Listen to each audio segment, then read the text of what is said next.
आप सुन रहे हैं श्रीमद् भगवद गीता की एक शानदार सीरीज जिसका नाम है भगवद गीता की सीख। और आज हम जानेंगे कि श्रीमद् भगवद गीता के 9वें अध्याय से क्या सीखा जा सकता है। इस वीडियो में हम बात करेंगे 9वें अध्याय के सार की बहुत ही सरल भाषा और आसान से शब्दों में। अगर आप इस चैनल पर पहली बार आए हैं तो चैनल को सब्सक्राइब जरूर कर लें। श्रीमद् भगवद गीता के 8वें अध्याय में हमने जाना कि भगवान क्या है और उनको कैसे प्राप्त किया जा सकता है, देवता कौन होते हैं, यह संसार कैसे चलता है और क्यों हमें आज ही कठिन परिश्रम में लग जाना चाहिए। श्रीमद् भगवद गीता के 9वें अध्याय में हम जानेंगे कि भगवान की परम महिमा क्या है। जब हम अलग अलग देवताओं की पूजा करते हैं तो उससे क्या होता है? क्या एक पापी भी भगवान की भक्ति कर सकता है?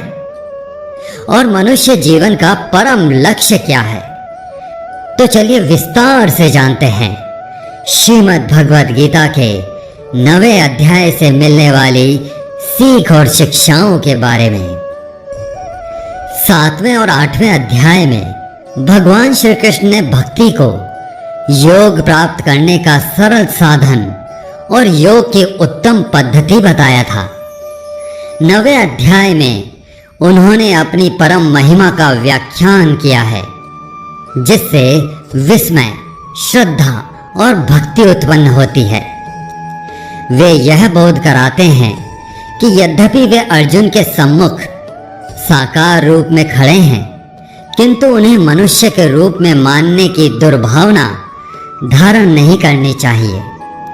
वे स्पष्ट कहते हैं कि वे समस्त प्राकृतिक शक्तियों के अध्यक्ष हैं और सृष्टि सृजन के आरंभ में अनगिनत जीवों के जीवन रूपों को उत्पन्न करते हैं और प्रलय के समय वापस उन्हें अपने में विलीन कर लेते हैं तथा सृष्टि के अगले चक्र में उन्हें पुनः प्रकट करते हैं।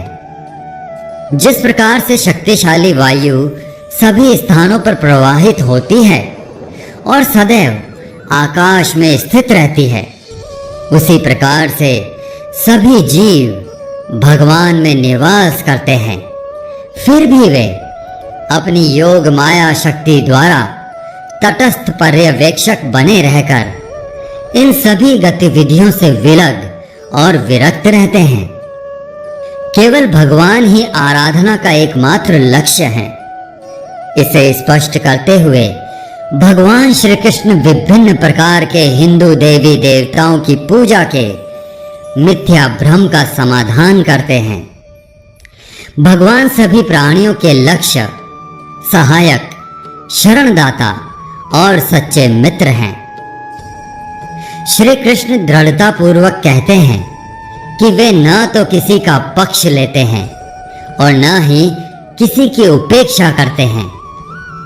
वे सभी प्राणियों के प्रति निष्पक्ष रहते हैं। यहाँ तक कि अधम पापी भी यदि उनकी शरण में आते हैं तब भी वे प्रसन्नता से उनको अपनाते हैं और उन्हें शीघ्र सद्गुणी बनाकर पवित्र कर देते हैं। वे वचन देते हैं कि उनके भक्त का कभी पतन नहीं हो सकता।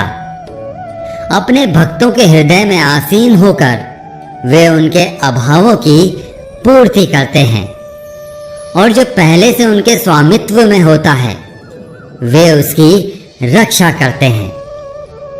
इसलिए हमें सदैव उनका ही चिंतन और आराधना करनी चाहिए तथा मन और शरीर को पूर्णतया उनके प्रति समर्पित कर उन्हें अपना परम लक्ष्य बनाना चाहिए। 9वें अध्याय के प्रथम श्लोक में भगवान श्री कृष्ण कहते हैं कि हे अर्जुन, क्योंकि तुम मुझसे ईर्ष्या नहीं करते, इसलिए मैं तुम्हें विज्ञान सहित परम गुह्य ज्ञान बताऊंगा, जिसे जानकर तुम भौतिक जगत के कष्टों से मुक्त हो जाओगे। भगवान श्री कृष्ण अपने सखा अपने मित्र अर्जुन से कहते हैं कि हे अर्जुन, मैं तुम्हारे लिए परम गोपनीय ज्ञान कहने जा रहा हूं और इसे विज्ञान सहित कहने जा रहा हूं। भगवान श्री कृष्ण कहते हैं कि यह जो ज्ञान है यह सभी विद्याओं का राजा है। यहां विद्या का मतलब सामान्य शिक्षा से नहीं है। ये वो विद्या है जिसके पास भी ये विद्या आ गई, यह विद्या उसे उठाकर परम धाम मोक्ष तक, निर्वाण तक पहुंचा देती है। अगर आप कभी रिद्धि सिद्धियों में उलझ जाते हैं तो साफ है कि अविद्या जो है वो सफल हो गई, क्योंकि भगवान श्री कृष्ण कहते हैं कि एक बार अगर इस रास्ते पर चल दिए तो बीच में रिद्धियां सिद्धियां भी मिलेंगी, लेकिन उनमें भटकना या अटकना नहीं है। हमें वहां तक पहुंचना है जो हमारी मंजिल है, जो आखिरी छोर है, जिसे परम धाम मोक्ष कहा जाता है। भगवान श्री कृष्ण कहते हैं कि मुझ अव्यक्त स्वरूप में यह सारा जगत व्याप्त है, यानी कि मैं जिस स्वरूप में स्थित हूं वो सर्वत्र है। सारे प्राणी मुझ में स्थान पाए हैं, किंतु मैं उनमें स्थित नहीं हूं। वे मनुष्य जो मुझ में श्रद्धा नहीं रखते, वे इस संसार में बार बार दुख भोगने के लिए आते रहते हैं और यहाँ से जाते रहते हैं। मैं ही इस संसार को बार बार बनाता हूँ और मिटाता भी हूँ। हे कुंती पुत्र, एक कल्प के अंत में सभी प्राणी मेरी आदि प्राकृत शक्ति में विलीन हो जाते हैं और अगली सृष्टि के आरंभ में मैं उन्हें पुनः प्रकट कर देता हूँ। प्राकृत शक्ति का अध्यक्ष होने के कारण मैं बारंबार असंख्य योनियों के जीवों को उनकी प्रकृति के प्रभाव के अनुसार पुनः पुनः उत्पन्न करता हूँ।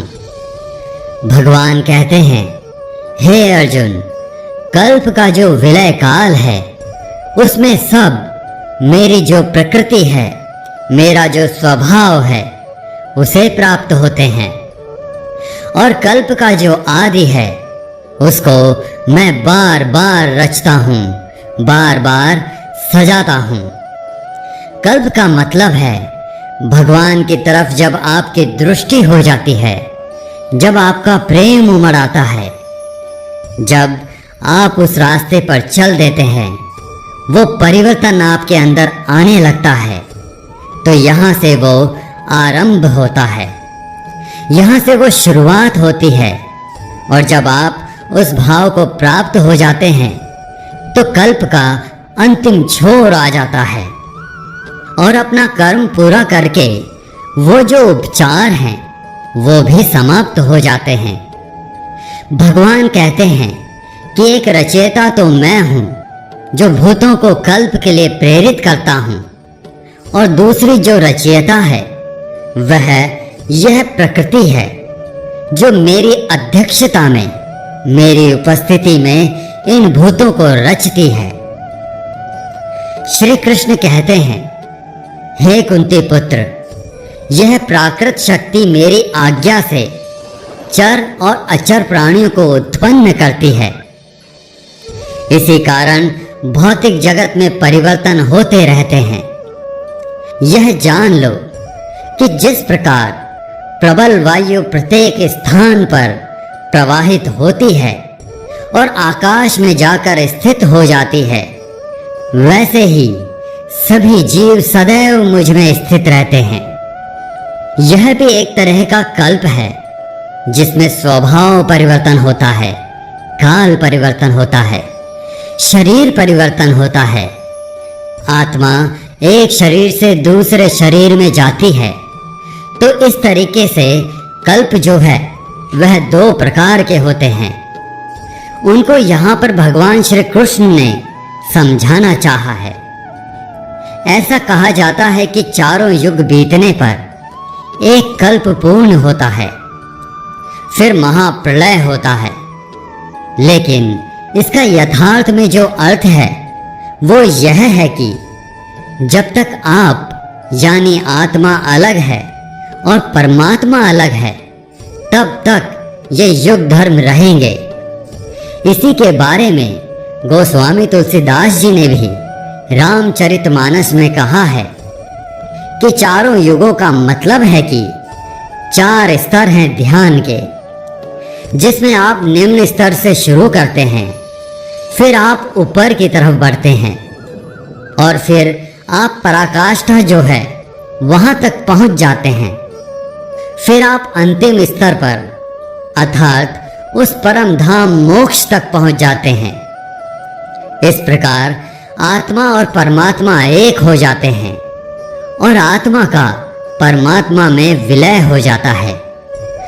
श्री कृष्ण कहते हैं, मैं ही मनुष्यों को उनके कर्मों के अनुसार फल देता हूँ, पुनर्जन्म देता हूँ, लेकिन मुझे मेरे कर्म का बिल्कुल भी मोह और अहंकार नहीं है। मैं यह कर्म करते हुए भी इस कर्म के बंधन में नहीं बंधता। सब कुछ करके भी मैं यह नहीं मानता कि मैं कुछ करता हूँ। मेरी माया के जाल में फंसने वाले और मुझे नहीं समझने वाले मूर्ख लोग और बेकार की आशा और बेकार के कार्य करने वाले लोग हमेशा इसी संसार में फंसे रह जाते हैं। आगे भगवान श्री कृष्ण कहते हैं कि बहुत सारे लोग मुझे समझ नहीं पाते हैं, मेरे रूप को समझ नहीं पाते हैं। मित्रों, कहते हैं ना कि जाकी रही भावना जैसी, प्रभु मूर्ति देखी तिन तैसी। इसी बात का प्रतिपादन इससे भी होता है कि भगवान श्री कृष्ण के युग में भी, उस दौर में भी बहुत से लोगों ने उनके यथार्थ स्वरूप को समझा ही नहीं। वो समझ ही नहीं पाए कि भगवान हमारे साथ रह रहे हैं। कोई उन्हें किस नाम से बुलाता था तो कोई क्या कहता था। उन्होंने वो असली रूप समझा ही नहीं। भगवान यही बात अर्जुन को समझाते हैं। अपने मित्र, अपने सखा से कहते हैं कि हे अर्जुन, मैं उस धाम में स्थित हूं, मुझे लोग नहीं समझ पाते। मुझे वो मनुष्य शरीर के आधार वाला समझते हैं, तुच्छ समझते हैं। मैं उस महान ईश्वर रूप में स्थित हूं, लेकिन शरीरधारी हूं। इसीलिए ये लोग मुझे नहीं समझ पाते, मुझे मनुष्य कहते हैं। और उनका दोष भी नहीं, क्योंकि जब वह देखते हैं तो उन्हें यह शरीर दिखाई पड़ता है। जब मैं मनुष्य के रूप में अवतार लेता हूं, तब मूर्ख लोग मुझे समस्त प्राणियों के परमात्मा के रूप में पहचानने में समर्थ नहीं होते। प्राकृत शक्ति से मोहित होने के कारण ऐसे लोग आसुरी और नास्तिक विचारों को ग्रहण करते हैं। इस मोहित अवस्था में उनके आत्म कल्याण की आशा निरर्थक हो जाती है और उनके ज्ञान की प्रकृति निष्फल हो जाती है। हे पार्थ, किंतु महान आत्माएं जो मेरी दिव्य शक्ति का आश्रय लेती हैं, वे मुझे समस्त सृष्टि के उद्गम के रूप में जान लेती हैं। वे अपने मन को केवल मुझ में स्थिर कर मेरी अनन्य भक्ति करती हैं। आगे श्री भगवान कहते हैं, हे अर्जुन, मैं ही संपूर्ण जगत का धाता यानी कि धारण करने वाला हूँ। पिता यानी कि पालन करने वाला हूँ। पितामह यानी कि मूल उद्गम हूँ। मैं ही वैदिक कर्म कांड हूँ। मैं ही यज्ञ हूँ। मैं ही पितरों को दिए जाने वाला तर्पण हूँ। मैं ही औषधीय, जड़ी बूटी और वैदिक मंत्र हूँ। मैं ही घी, अग्नि और यज्ञ का कर्म हूँ। मैं ही इस ब्रह्मांड का पिता, माता, आश्रय और पितामह हूँ। मैं ही शुद्धिकर्ता, ज्ञान का लक्ष्य और पवित्र मंत्र ओम हूँ। मैं ही ऋग्वेद, सामवेद और यजुर्वेद हूँ। मैं सभी प्राणियों का परम लक्ष्य हूँ और मैं ही सबका निर्वाहक, स्वामी, धाम, आश्रय और मित्र हूँ। मैं ही सृष्टि का आदि, अंत और मध्य, और मैं ही भंडार ग्रह और अविनाशी बीज हूँ। हे अर्जुन, मैं ही सूर्य को गर्मी प्रदान करता हूँ तथा वर्षा को रोकता और लाता हूँ। मैं अनश्वर तत्व और उसी प्रकार से साक्षात मृत्यु हूँ। मैं ही आत्मा और उसी प्रकार से मैं ही पदार्थ हूँ। जो वेदों को पढ़कर स्वर्ग प्राप्ति के लिए मेरी पूजा करते हैं, वे लोग इंद्र के स्वर्ग का आनंद भोगते हैं। लेकिन उनके स्वर्ग के सुख तब तक ही चलते हैं जब तक कि उनके मानव जीवन के पुण्य खत्म नहीं हो जाते। और जब उनके पुण्य खत्म हो जाते हैं तब उनको वापस इसी पृथ्वी लोक पर जन्म लेने आना पड़ता है।